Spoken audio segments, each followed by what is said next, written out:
K9 jumps into ball pit at kid's party. What he found inside halted the celebration. What happened at this innocent birthday party will shock you to your core. Before we begin the story you're about to listen, please like this video, share it with your friends, and let us know in the comments where you're watching from. The morning sun painted golden streaks across Maya's kitchen window as she stared at the checklist on her refrigerator. Today wasn't just any Saturday. It was Jamie's first real birthday party since the adoption papers were finalized 6 months ago.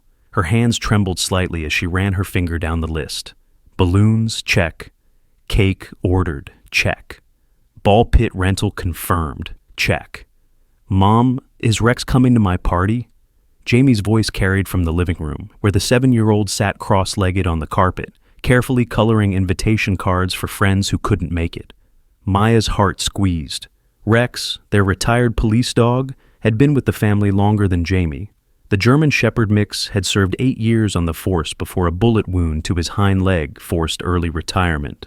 Now, at 12 years old, Rex spent most days napping in sunny spots around the house, his police training a distant memory. "Of course, sweetheart, Rex wouldn't miss your special day," Maya called back, though she worried. Large crowds made Rex anxious these days. The vet said it was normal for aging K9 units. Her husband Carlos emerged from the garage, sweat beading on his forehead. The backyard's ready, tables set up, decorations hung. This rental company sure knows their stuff. He paused, watching Maya fidget with the party favor bags. "Hey, everything okay?" Maya forced a smile. "Just want everything perfect for him. You know how much this means?" Carlos understood. Jamie had spent 3 years in foster care before coming to them. Trust didn't come easy. This party represented something bigger than cake and presents. It was Jamie's first real celebration as part of their family. The doorbell chimed at exactly 2 o'clock. Maya opened the door to find a cheerful woman in her 30s, wearing a bright yellow t-shirt with Fun Time Party Rentals emblazoned across the front. "Hi there, I'm Stacy from Fun Time, here to set up your ball pit experience." The woman's enthusiasm felt genuine, infectious even. Behind her, a younger man with sandy hair and tired eyes began unloading colorful equipment from a white van. "That's Derek," Stacy explained, noticing Maya's glance. "He's new, but don't worry. We've been doing kids' parties for over a decade. Your little one will have a blast." Within an hour, the backyard had transformed into a wonderland. The massive inflatable ball pit dominated one corner, filled with thousands of bright plastic balls in every color imaginable. Jamie pressed his nose against the sliding door, eyes wide with amazement. "Can I get in now? Please?" Jamie bounced on his toes, practically vibrating with excitement. "Wait for your friends, buddy," Carlos laughed. "They'll be here soon." Rex padded into the kitchen, his ears perked at the unusual activity. Through the glass door, he studied the colorful chaos in his normally peaceful backyard. His tail wagged once, slowly, then stilled. The first guests arrived at 3 o'clock sharp. Jamie's classmates poured through the back gate with their parents in tow. Sarah from down the street, Tommy, whose mom worked with Maya at the hospital, little Emma, who rarely spoke but always smiled. Soon the backyard buzzed with children's laughter and parents' conversations. Rex positioned himself near the house, watching, always watching. Maya noticed how his gaze kept returning to the ball pit, his head tilted in that way she recognized from his working days. "Look at him," Carlos murmured, following her gaze. "Still thinks he's on duty." The party flowed beautifully. Games, snacks, more laughter. Jamie glowed with happiness, finally comfortable enough to be the center of attention. Maya felt the tight knot in her chest begin to loosen. Maybe everything would be perfect after all. Then Rex stood up. It started as a low rumble, barely audible over the children's voices. Rex's entire body went rigid, his ears forward, nose twitching. Maya had seen this posture before, years ago when Rex worked cases. Something was wrong. "Rex?" Maya called softly, not wanting to alarm the children.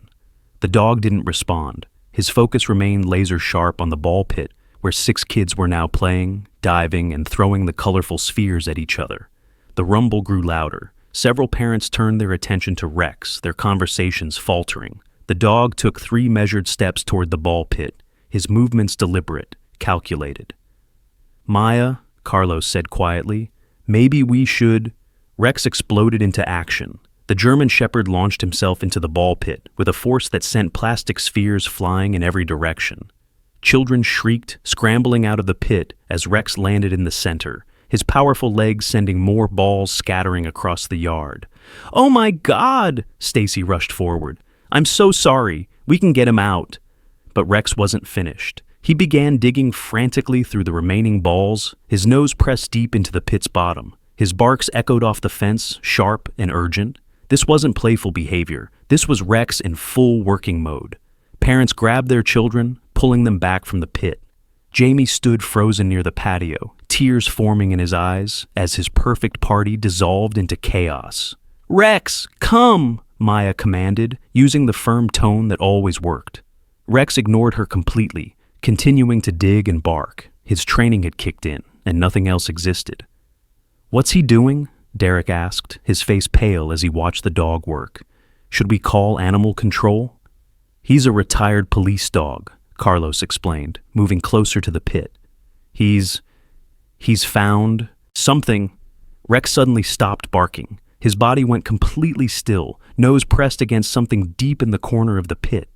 Then he began to whine, a sound Maya had never heard him make before. It was mournful, haunting. The sound of a dog who had found exactly what he was looking for, and wished he hadn't. "Everyone stay back," Maya heard herself saying, though she wasn't sure why.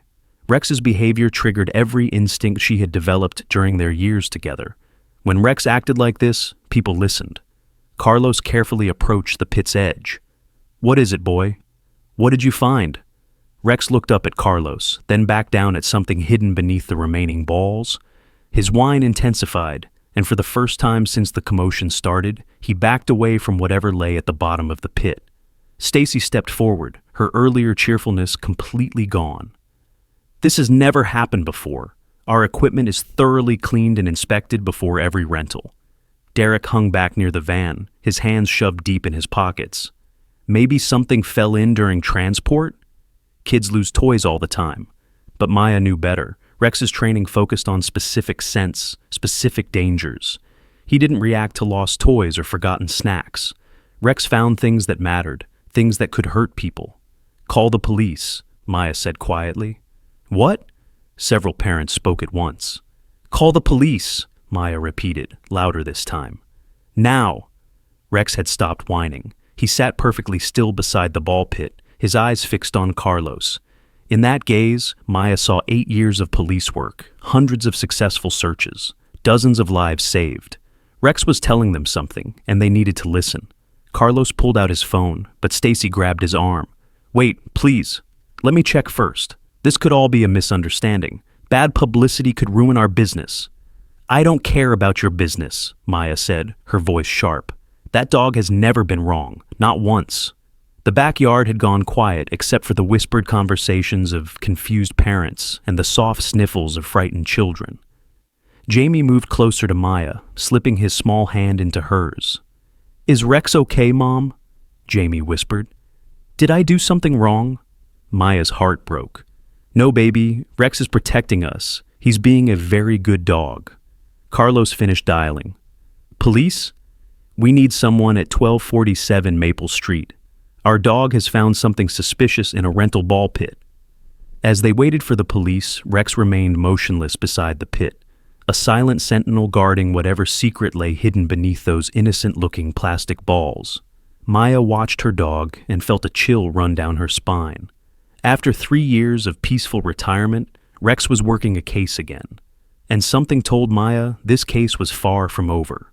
The police arrived within minutes, their patrol cars flashing lights casting red and blue shadows across the confused faces of party guests.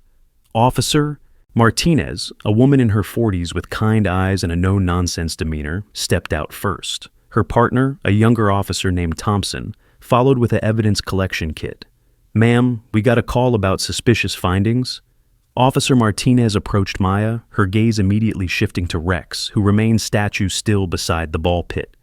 "That's Rex," Maya explained, her voice steadier than she felt. "He's retired police K9, 8 years on the force with the downtown precinct. He found something in that pit." Officer Martinez's expression changed instantly. She knew the reputation of police dogs, especially experienced ones. What's his specialty? Narcotics and missing persons, Carlos answered. He had a 96% success rate. Thompson was already photographing the scene, capturing Rex's position and the scattered balls around the pit. Has he been acting unusual lately? Any behavioral changes? No, Maya said. He's been retired for 3 years, sleeps most of the day. This is the first time he's acted like he's working again. Officer Martinez approached Rex carefully. The dog acknowledged her with a brief glance, but didn't move from his post. His ears remained forward, alert, focused entirely on whatever lay beneath those colorful plastic balls. Good boy, Martinez murmured, reaching slowly to let Rex smell her hand. He allowed the contact, but immediately returned his attention to the pit. He's definitely indicating something. Thompson, we need to clear this area and examine the contents systematically. The remaining party guests were asked to move to the front yard while the officers worked. Parents exchanged worried glances and phone numbers, promising to reschedule playdates. Jamie clung to Maya's hand, watching the adults with wide, uncertain eyes. Will you tell me what Rex found? Jamie whispered. As soon as we know, sweetheart, Maya promised, though dread was building in her stomach like a cold stone. Stacy from Fun Time Rentals paced near the garden gate, her phone pressed to her ear. Maya caught fragments of her conversation. Never happened before. Police involvement. Need to check the other units. Derek, the quiet employee, had retreated to the rental van. He sat in the driver's seat, windows down, smoking a cigarette with shaking hands. When Maya looked his way, he quickly averted his gaze. Officer Martinez began the methodical process of removing balls from the pit, placing each one in evidence bags while Thompson documented everything. Rex watched intently, his tail giving a single wag each time they got closer to whatever had triggered his alert. There, Martinez said suddenly. Thompson, look at this. At the very bottom of the pit, wedged into the corner where the inflatable walls met, was a small metal lunchbox. It was old, dented, with cartoon characters that Maya didn't recognize from any recent shows. The kind of lunchbox a child might have carried 20 years ago. Martinez photographed the box from multiple angles before carefully lifting it out. It was heavier than expected, and something rattled inside when she moved it. Rex found this, Martinez said, more to herself than anyone else. The dog's tail wagged faster now, his body language screaming vindication. He had done his job. Should we open it? Thompson asked. Not here. Too many variables. We'll take it to the station and process it properly. Martinez looked at Maya and Carlos. But I'll tell you right now, your dog just prevented something. I don't know what yet, but experienced canines don't react like this to lost property. Derek suddenly appeared beside them, having left the van. His face was pale, almost green. Officers, I think there might be an explanation. Sometimes kids hide things in our equipment. Maybe it's just a toy or something they forgot. Martinez studied Derek's face carefully. How long have you worked for this company? About 6 months, Derek replied, his voice too quick, too eager. I help with setup and tear down, mostly weekend parties. And you clean the equipment between rentals? Sure, yeah. Stacy handles most of that, but I help sometimes. Thompson was taking notes, and Maya noticed Derek's hands trembling as he spoke. Martinez noticed too. We'll need a complete list of where this ball pit has been in the past month, Martinez said to Stacy, who had finished her phone call and rejoined the group. Of course, Stacy said. Though I have to ask, what could possibly be so important about an old lunchbox? Kids lose things all the time. Maya felt her patience snap. Because that dog, she pointed to Rex, spent 8 years finding missing children. He doesn't get excited about lost toys. The words hung in the air like a challenge. Rex, as if understanding the conversation, walked over to Maya and sat beside her, his professional demeanor softening slightly. But his eyes never left that metal lunchbox. Officer Martinez secured the box in an evidence bag and loaded it into the patrol car. We'll process this and contact you with results. In the meantime, I'd like to speak with each of the party guests individually, just to get statements about what they observed. Is that necessary? Stacy asked. These are children. Their parents are already upset. Ma'am, when a trained police dog indicates like this, we take it seriously. Very seriously. As the officers began interviewing witnesses, Maya noticed Derek making multiple trips to the van, claiming to organize equipment. But each time he passed the patrol car, his steps slowed, and his gaze lingered on the evidence bag containing the mysterious lunchbox. Carlos pulled Maya aside. "Something's not right about that guy." "I know. Rex keeps looking at him too." Indeed, Rex had been tracking Derek's movements with the same intensity he had shown the ball pit. Every time Derek walked by, Rex's ears perked up, and his body tensed slightly. Officer Thompson, Wasil, approached them after finishing his interviews. "Your guests were very helpful, consistent stories about the dog's behavior, but I noticed something interesting." "What?" Maya asked. "That employee, Derek. His story doesn't match what others observed. He claims he saw your dog acting aggressively and jumping into the pit to attack the children. Everyone else described it as focused, purposeful behavior." Maya felt her blood chill. "Rex has never been aggressive, not once in 11 years. "I know. We've worked with K9 units before. What your dog did today was textbook detection work, not aggression." Thompson glanced toward the van, where Derek was now loading equipment with obvious haste. "We're going to run a background check on all the rental company employees." "Good," Carlos said. "Something about him makes me uncomfortable." As if summoned by their conversation, Derek appeared at Maya's elbow. Up close, she could smell stale cigarettes and something else. Something chemical that made her nose wrinkle. "I'm really sorry about all this," Derek said, his voice apologetic but his eyes nervous. "Kids' parties are supposed to be fun, you know? I feel terrible that your son's birthday got ruined." "Jamie will be fine," Maya replied coolly. "Rex did what he was trained to do." Derek's smile faltered. "Right, well, hopefully it's just some old toy or something harmless." Rex chose that moment to stand up and position himself between Derek and Maya. The message was clear. Protection mode activated. Derek stepped back quickly. "Big dog, must eat a lot." "He's very well trained," Carlos said pointedly. "Knows exactly who to trust." The afternoon stretched on as police processed the scene. The metal lunchbox had been taken to the lab for immediate analysis, given the urgency of Rex's indication. Maya found herself checking her phone constantly, waiting for updates. Jamie had fallen asleep on the living room couch, exhausted by the day's drama. Maya sat beside him, stroking his hair and thinking about how quickly their perfect day had turned into something else entirely. Carlos joined her, settling into his favorite armchair. Rex lay at their feet, finally relaxed, but still alert. "You know," Carlos said quietly, "I keep thinking about what Rex's old handler used to say." "What's that?" "He said Rex never forgot a scent. Even years later, if he encountered something connected to an old case, he'd remember." Carlos looked down at their dog. What if that lunchbox is connected to something from Rex's past? The thought sent shivers down Maya's spine. Rex had worked dozens of missing person cases during his career, some successful, some not. What if today's discovery was linked to one of those unsolved mysteries? Her phone buzzed with a text from Officer Martinez. "Lab results preliminary. You need to see this. Coming back tomorrow morning." Maya showed the message to Carlos, whose face went pale. "Tomorrow morning?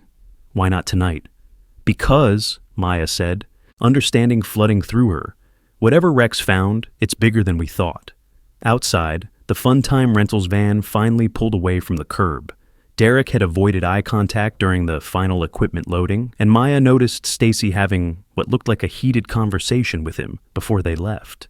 Rex lifted his head as the van's engine faded into the distance. He looked at Maya with those intelligent brown eyes that had seen too much, knew too much. Then he walked to the sliding door and stared out at the backyard, where police tape now surrounded the area where the ball pit had been. Maya joined him at the door. "What did you find, boy?" "What aren't we being told?" Rex whined softly, the same mournful sound he had made when discovering the lunchbox. It was the sound of a dog who had found answers to questions nobody wanted to ask. As night fell over their quiet neighborhood, Maya couldn't shake the feeling that their lives had just changed forever. Rex's discovery had set something in motion, something that had been waiting in the dark for years. What secrets do you think were hidden in that lunchbox? And why would Rex react so strongly to Derek? Officer Martinez arrived at exactly 9 o'clock the next morning, her face grim and carrying a thick manila folder. She wasn't alone.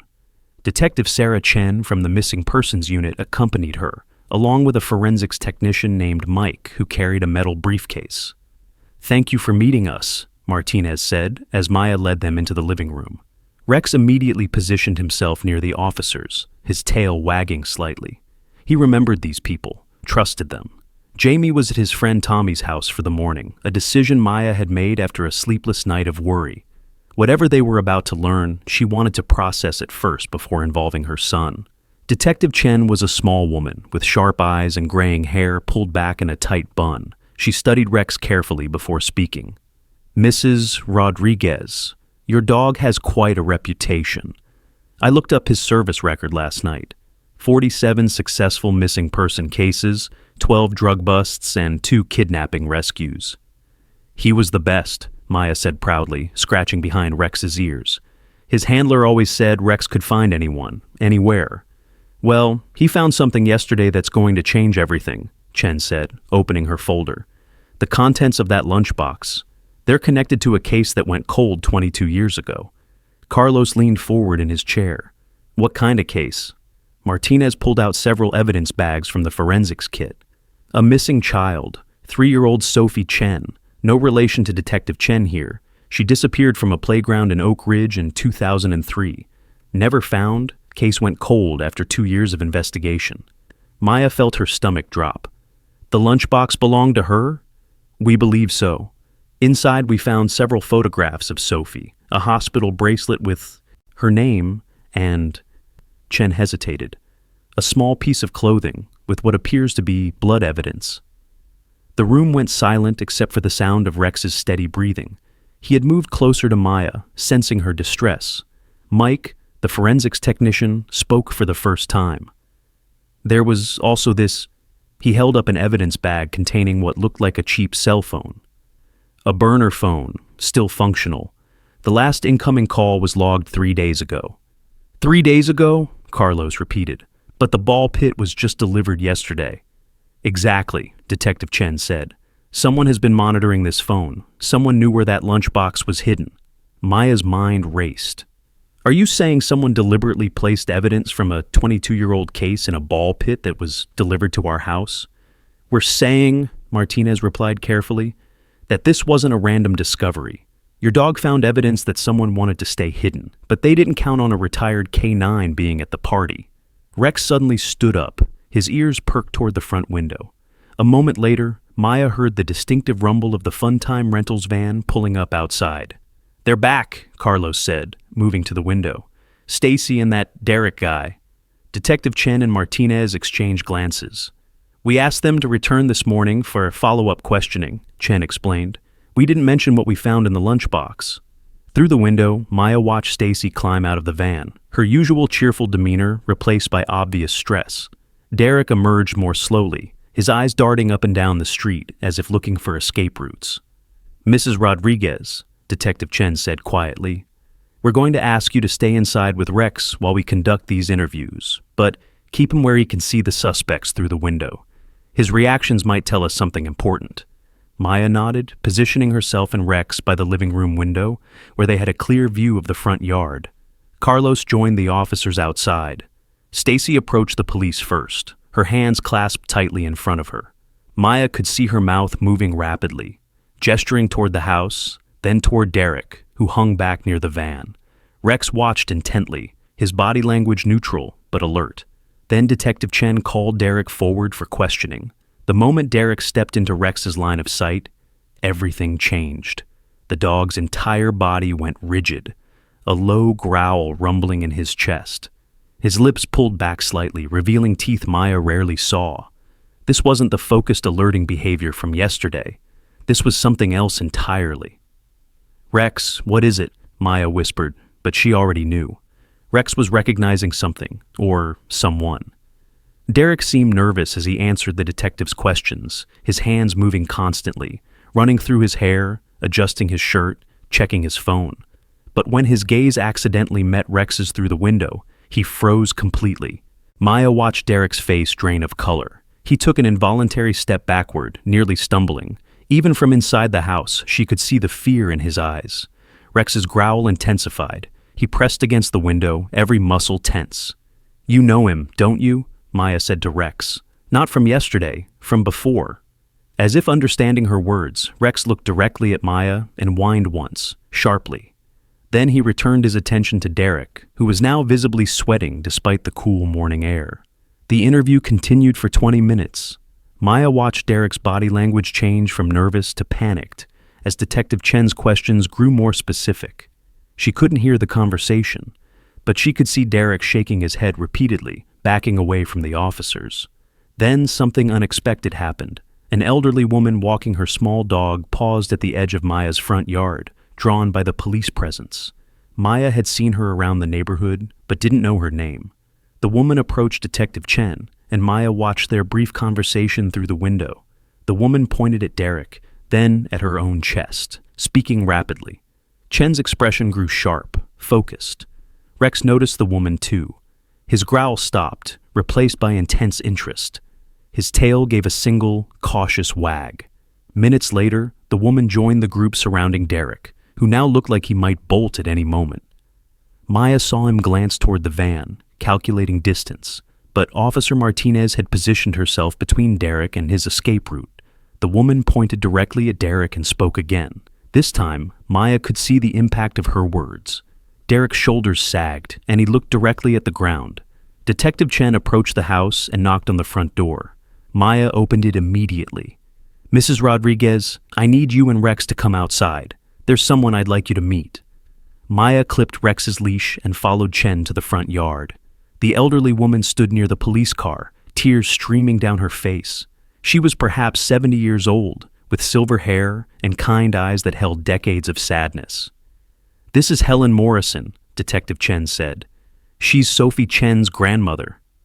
Maya felt the world tilt slightly. "Grandmother?" "I live 6 blocks from here," Helen said, her voice shaky but determined. "I've been walking this neighborhood for 22 years, always hoping I might find some trace of her." She looked at Derek, who refused to meet her gaze. "I recognized him immediately." "Recognized him how?" Maya asked. Helen's voice grew stronger. "He worked at the playground maintenance company back in 2003. He was younger then, went by a different name, but I never forgot his face. He was questioned after Sophie disappeared but had an alibi." Derek finally looked up, his face pale but defiant. "I told the police everything I knew back then. I had nothing to do with that kid disappearing."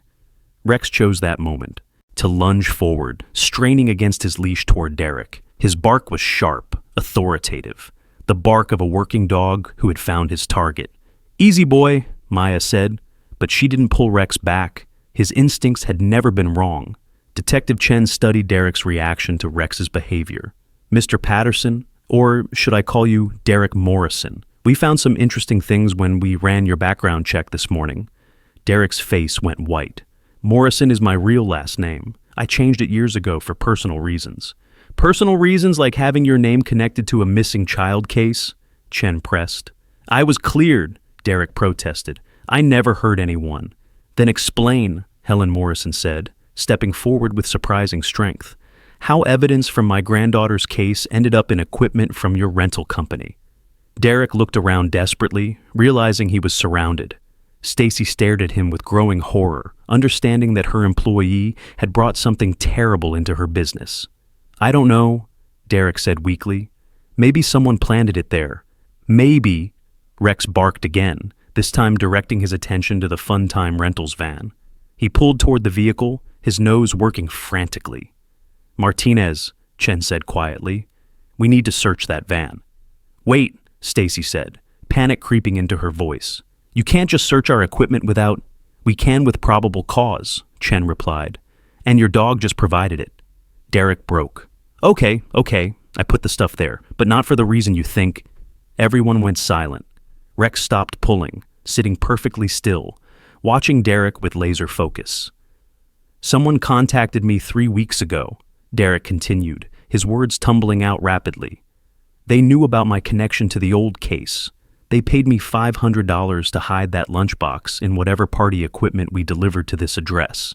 Helen Morrison gasped. "You knew what was in it?" "I swear I didn't. They just said it was something from an old case that needed to disappear permanently." I thought maybe it was drugs or something. I never imagined. Detective Chen stepped closer to Derek. Who contacted you? What did they look like? I never met them in person. Everything was done through text messages and email. They knew things, though. Details about the Sophie case that weren't public knowledge. Maya felt ice forming in her veins. Someone's been watching us. They knew Rex would be at the party. That's impossible, Derek said. How could they know about your dog? But Helen Morrison was nodding slowly. It makes sense. Someone who was involved in Sophie's disappearance, someone who knew Rex might recognize evidence from the case. They wanted to destroy it, but they needed it done somewhere it would never be found. Rex whined softly, looking up at Helen with what Maya could only describe as sympathy.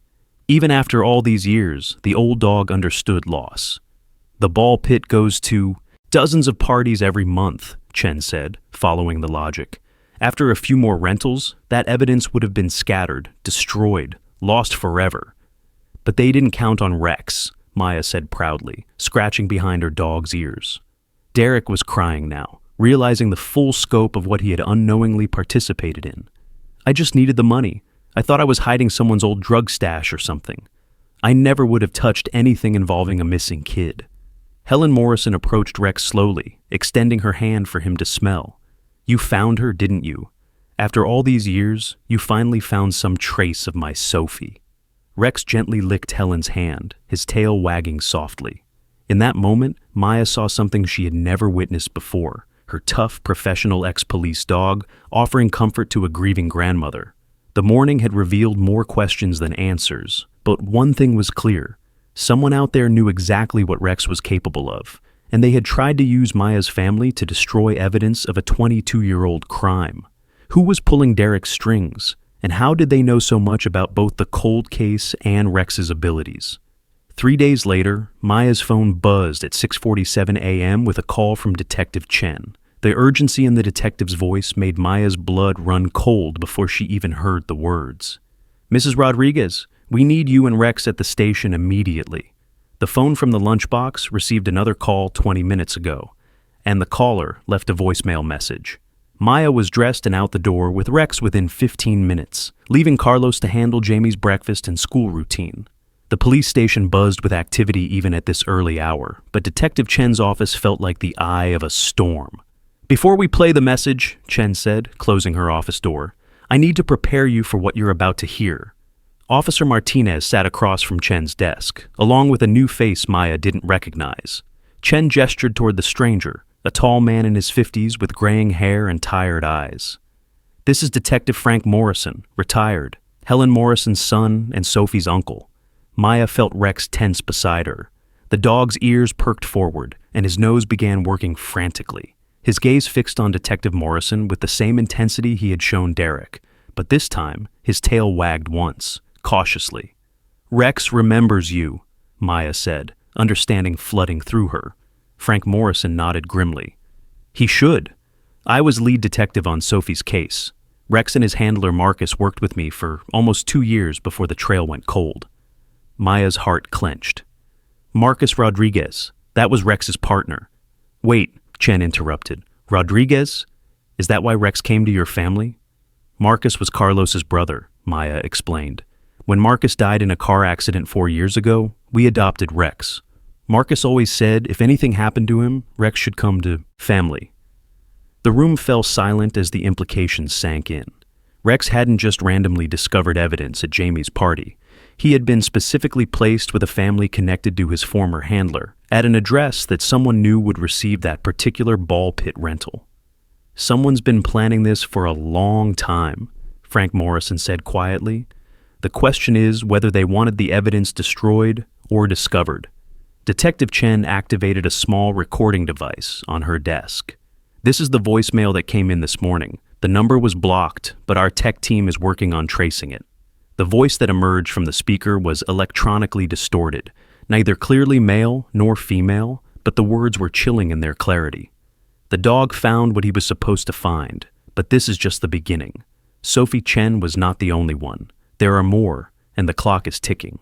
Check the old Riverside Elementary demolition site, basement foundation, northwest corner. You have 48 hours before I disappear forever, and the truth dies with me." The message ended, leaving the room in stunned silence. Rex whined softly and moved closer to Frank Morrison, as if sensing the man's pain. "Riverside Elementary," Morrison said, his voice hoarse. "That school was torn down 8 months ago to build a shopping center. The construction was halted due to permit issues." Chen was already reaching for her phone. "I'm calling the crime scene unit. If there's evidence at that site—" "Detective," Maya interrupted, "why would someone call and tell you where to look? If they're guilty of something, why help solve the case?" Morrison studied Rex, who was now sitting perfectly still, watching the adults with those intelligent brown eyes. "Because they're dying, or scared, or both. After 22 years, something has changed." Chen finished her call and turned back to the group. "Crime scene team will meet us at the Riverside site in 1 hour. Mrs. Rodriguez, we're going to need Rex." "What? Why?" "Because," Morrison said, reaching down to scratch behind Rex's ears, "if there are more victims buried at that site, Rex is our best chance of finding them quickly." Maya felt her world tilt. She had thought Rex's working days were behind him. The idea of her 12-year-old dog returning to active crime scene investigation terrified her. "He's not as young as he used to be," Maya protested. "What if the physical demands are too much?" Rex seemed to understand the conversation. He stood up, walked to the office door, and looked back at Maya expectantly. His message was clear. He was ready to work. An hour later, Maya found herself standing at the edge of a muddy construction site, watching Rex transform back into the professional search dog he had once been. The demolition of Riverside Elementary had left behind a maze of broken concrete, twisted metal, and exposed foundations. The crime scene team had cordoned off a large area around the northwest corner of what had been the school's basement. Rex wore his old working harness, the one Carlos had kept in storage, and moved with surprising energy across the uneven terrain. Frank Morrison stood beside Maya, both of them watching Rex work. "He's still got it," Morrison said with obvious pride. "Look at that focus." Rex methodically covered the search area, his nose working constantly. Maya had forgotten how impressive he was in professional mode. This wasn't the gentle family pet who slept in sunny spots around their house. This was a highly trained search and rescue specialist with years of experience. "There," Detective Chen said suddenly. "Look at his behavior change." Rex had stopped moving. His entire body went rigid, and he began the same focused barking they had heard at Jamie's party. But this time, the sound carried across the empty construction site like a siren. "He's found something," Morrison said, moving toward Rex's position. The crime scene technicians followed with their equipment, cameras ready. Maya watched from a distance as the team began the careful process of excavation. Rex remained at his post, occasionally barking to maintain their attention on the specific spot he had indicated.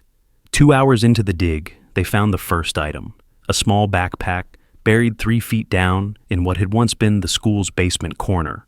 The bright pink fabric was stained and deteriorated, but the cartoon characters were still visible. Maya felt sick. "That's a child's backpack." Frank Morrison was on his phone immediately, calling for additional resources. "We need the full forensics team, the medical examiner, and—" He paused, looking at Maya. "We need to prepare for the possibility that this is bigger than anyone imagined." Rex had moved to another spot 10 feet away and was indicating again. Then another spot. Then another. "Jesus!" one of the crime scene technicians whispered. "How many sites is he marking?" By late afternoon, Rex had indicated 7 different locations within the foundation area. Each spot revealed evidence, pieces of clothing, toys, jewelry, personal items that had clearly belonged to children. Maya sat in Detective Chen's car, watching the organized chaos of the crime scene through the windshield. Rex was taking a break, drinking water and resting in the shade, but his eyes remained focused on the excavation area. "Mrs. Rodriguez," Chen said gently, "what Rex has found here, it's going to be national news within hours. This appears to be evidence of multiple victims spanning many years." Maya felt tears building. Those poor children, their families. Rex has given those families something they've never had before. Answers. Because of what he found at your son's party, and because of his work here today, cases that have been cold for decades are suddenly active again. Frank Morrison approached the car, his face grim but determined. The medical examiner is on scene now. Initial assessment. Suggests we're looking at evidence from at least 5 different cases, maybe more. All children, all dating back 15 to 25 years. And the person who called this morning, Maya asked, still trying to trace the call. But whoever it was, they knew exactly what Rex would find here. They've been carrying this secret for a very long time. Rex lifted his head as Morrison approached. The old detective knelt down and looked directly into the dog's eyes. "You did good today, partner." Marcus would be proud. At the mention of his former handler's name, Rex's tail wagged slowly. Maya realized that Rex had been working not just as a search dog today, but as a link between past and present, carrying forward the mission his beloved partner could no longer complete.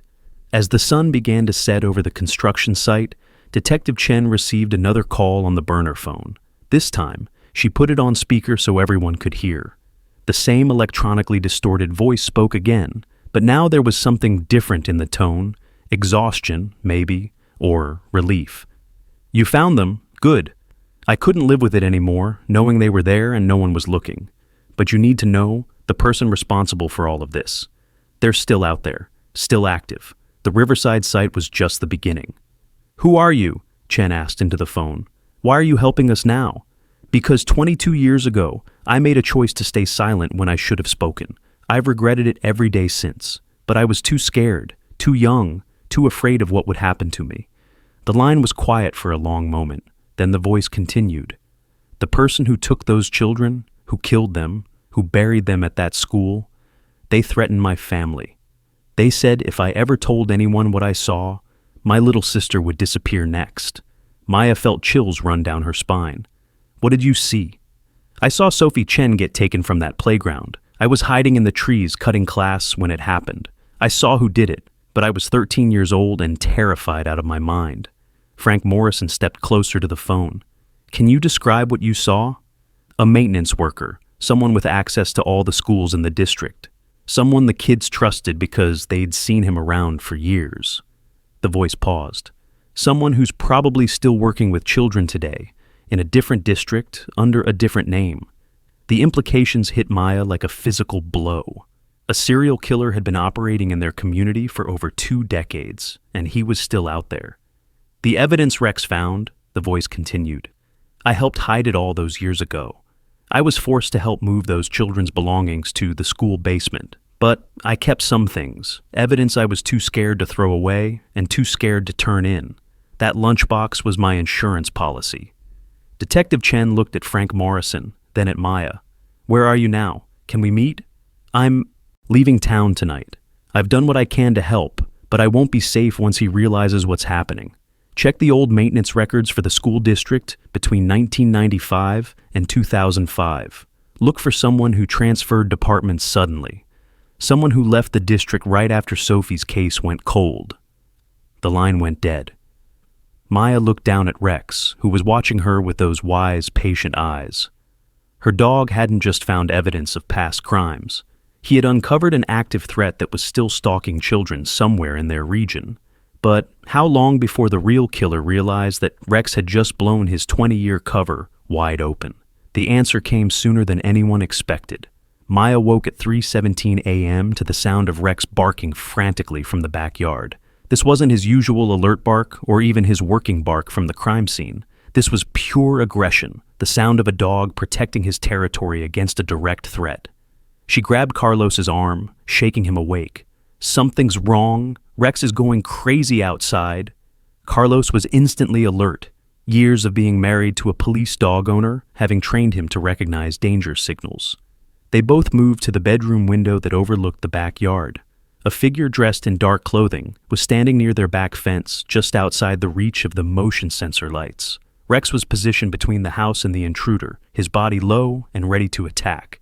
"Call 911, Carlos whispered, already reaching for the baseball bat he kept beside the bed. But as Maya grabbed her phone, the figure at the fence raised something to their mouth. A sharp whistle pierced the night air, and Rex suddenly stopped barking. The dog stood perfectly still for a moment, then began to whine and back away from the fence. "What the hell?" Carlos moved closer to the window. "What did they do to him?" The figure whistled again, and Rex collapsed. Maya's heart stopped. "Rex!" She ran from the bedroom, Carlos close behind her. They found Rex lying motionless on the patio, his breathing shallow but steady. Maya dropped to her knees beside him, checking his pulse, looking for injuries. "He's alive," she said, relief flooding through her. "But something's wrong. His pupils are dilated." Carlos was already on the phone with 911, but when they looked toward the fence, the intruder was gone. In their place, attached to the fence post, was a piece of paper flapping in the night breeze. "Don't touch it," Maya said, as Carlos moved toward the note. "It could be evidence." They waited with Rex until police arrived, Maya cradling her dog's head in her lap, as he drifted in and out of consciousness. Detective Chen arrived with the patrol officers, along with a veterinarian who specialized in police dogs. Dr. Sarah Kim worked quickly, checking Rex's vital signs and drawing blood samples. "He's been drugged," she confirmed. "Some kind of sedative delivered through that whistle sound. It's an old technique used by dog handlers, but it requires specific knowledge of the animal's training." Detective Chen carefully removed the note from the fence using gloves and tweezers. She read it aloud in the harsh glare of the police flashlights. "The dog has caused enough trouble. This is your only warning. Drop the investigation or everyone you care about will suffer the same fate as those children. You have 24 hours. Maya felt ice in her veins. "They know where we live. They know about Rex's role in the investigation." "Mrs. Rodriguez," Chen said gently, "we're going to need you and your family to relocate to a safe house until we can apprehend the suspect." "No." Maya's response surprised everyone, including herself. "We're not running." Carlos stared at his wife. "Maya, they drugged Rex. They could have killed him." "But they didn't kill him," Maya said, understanding flooding through her. "They could have, but they chose not to. That tells us something important about who we're dealing with." Dr. Kim looked up from examining Rex.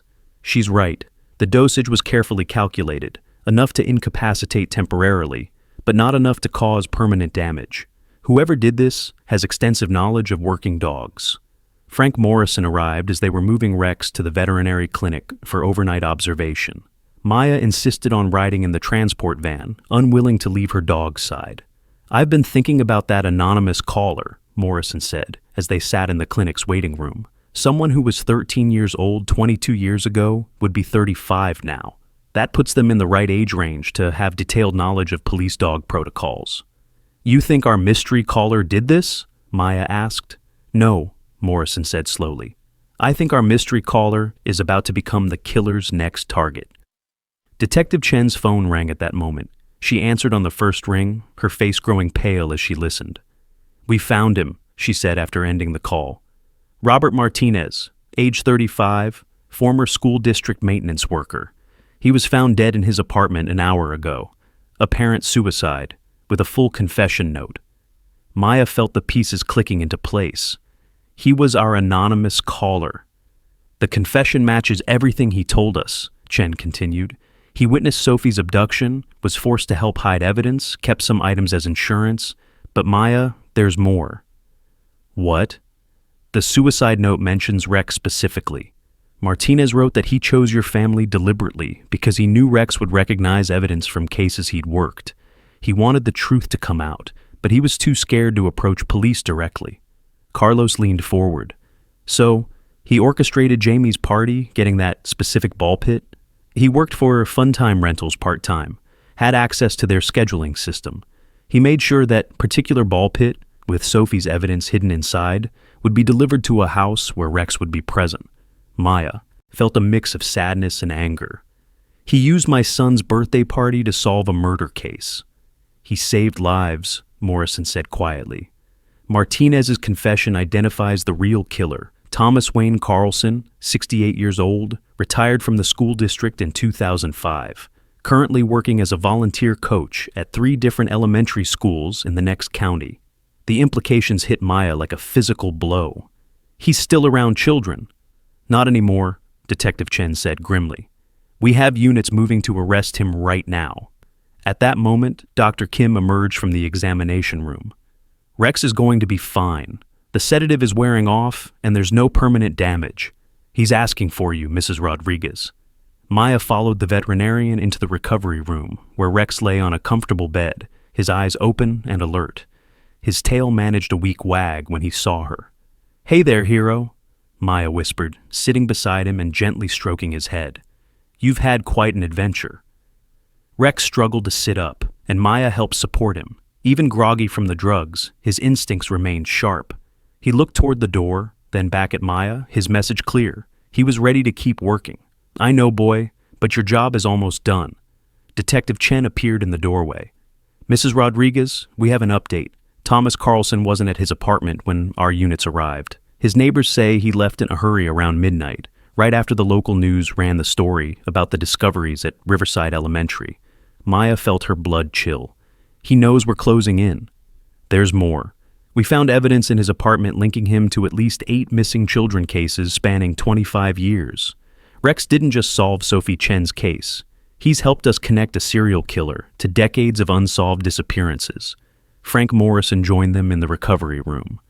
"The media is calling it the biggest break in missing persons cases in state history.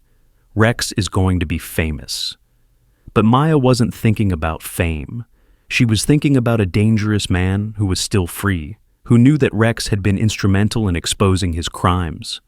As if reading her thoughts, Rex struggled to his feet. He was still unsteady from the sedative, but his determination was unmistakable. He walked to the window and stared out into the darkness, every muscle in his body tense. "What is it, Rex?" Maya asked, moving to stand beside him. Through the clinic window, they could see the parking lot clearly. Most of the spaces were empty at this late hour, but one car sat under a broken streetlight, its occupant barely visible in the shadows. Rex began to growl low in his throat. "Chen," Maya called urgently, "that car in the parking lot, how long has it been there?" Detective Chen looked where Maya was pointing, then immediately reached for her radio. "All units, we have a possible suspect vehicle in the veterinary clinic parking lot. Silver sedan, license plate ... But before she could finish the description, the car's engine roared to life. The vehicle peeled out of the parking lot, tires squealing against the asphalt. "He was watching us," Maya said, her heart pounding. "Carlson was sitting right there, watching us." Rex pressed against the window, his growl intensifying. Even drugged and recovering, he had recognized the threat. Frank Morrison was already coordinating with patrol units to pursue the vehicle, but Maya knew it was probably too late. Carlson had gotten away, and now he knew exactly where they were. "We're moving you to the safe house now," Chen said firmly. "No arguments." But as they prepared to leave the clinic, Rex suddenly went rigid. His ears perked forward, and he stared intently at the clinic's back entrance. Someone was testing the door handle. "Get down," Morrison whispered, drawing his weapon. The back door opened slowly, and a figure in maintenance coveralls stepped inside. He was older, gray-haired, carrying what looked like a toolbox. To anyone else, he would have appeared to be a routine maintenance worker responding to a call. But Rex knew better. The dog gathered his strength and let out a bark that shook the windows of the small clinic. It was a bark of recognition, of fury, of justice delayed too long. Thomas Wayne Carlson froze when he saw Rex. For 22 years, he had evaded capture, moved from district to district, continued his horrific crimes. But he had never encountered a dog who remembered. "Hello, Rex," Carlson said, his voice eerily calm. "You've caused me quite a bit of trouble." Maya stepped protectively in front of her dog, but Rex moved around her. Despite his weakened condition, he positioned himself between Carlson and the humans in the room. "Thomas Wayne Carlson," Detective Chen announced, her weapon drawn. "You're under arrest for the murders of Sophie Chen and 7 other children." Carlson smiled, but his eyes remained cold. "You can't prove anything. That Martinez boy was mentally unstable. His confession won't hold up in court." "We don't need his confession," Frank Morrison said, stepping into view. "We have something better." Rex barked once, sharp and authoritative. "We have a witness who never forgets a scent," Morrison continued. "Rex worked Sophie's case 22 years ago. He's been carrying your scent in his memory all this time, waiting for the day he'd encounter you again." For the first time, Carlson's composure cracked. He looked at Rex with something approaching fear. "A dog can't testify in court," Carlson said, but his voice was no longer steady. "No," Maya said, finding her voice, "but the evidence he found can. The DNA from Sophie's clothing, the fingerprints on that lunchbox, the physical evidence from 8 crime scenes. Rex didn't just remember you, Mr. Carlson. He built the case that's going to put you away forever. Carlson's hand moved toward his toolbox, but Rex was faster. Despite the lingering effects of the sedative, the old police dog lunged forward, knocking Carlson off balance just as Detective Chen and Officer Morrison moved in for the arrest. As the handcuffs clicked into place, Rex sat down heavily, exhaustion finally overtaking him, but his tail wagged slowly, steadily. After 22 years, justice had finally been served. Maya knelt beside her dog, tears streaming down her face. "You did it, Rex. You got him." Rex looked up at her with those wise brown eyes, then rested his head against her shoulder. His work was finally complete. 2 weeks later, Thomas Wayne Carlson was charged with 8 counts of first-degree murder. The evidence Rex had helped uncover was overwhelming, and Carlson eventually pled guilty to avoid the death penalty. Maya stood in her backyard, watching Rex sleep peacefully in his favorite sunny spot near the maple tree.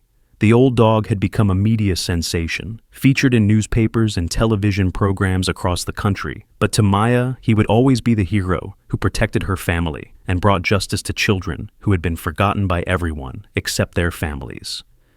Rex opened his eyes as Maya approached, his tail giving that familiar slow wag. But she noticed he moved more carefully now, and his breathing seemed labored. Dr. Kim had warned them that the stress of the investigation, combined with Rex's age, had taken a toll on his heart. They were making him comfortable, giving him the peaceful retirement he had earned. Jamie sat down beside Rex in the grass, gently stroking the dog's head. "Mom says you're a hero, Rex. You saved lots of kids." Rex's tail wagged faster at Jamie's voice. Even now, his protective instincts remained strong. That night, Maya woke to find Rex standing beside her bed, his breathing shallow and rapid. She knew immediately what was happening. "Carlos," she whispered, shaking her husband awake. They carried Rex to his favorite spot under the maple tree, where he could see the whole backyard he had protected so faithfully. Jamie joined them, tears streaming down his face as he hugged his beloved dog.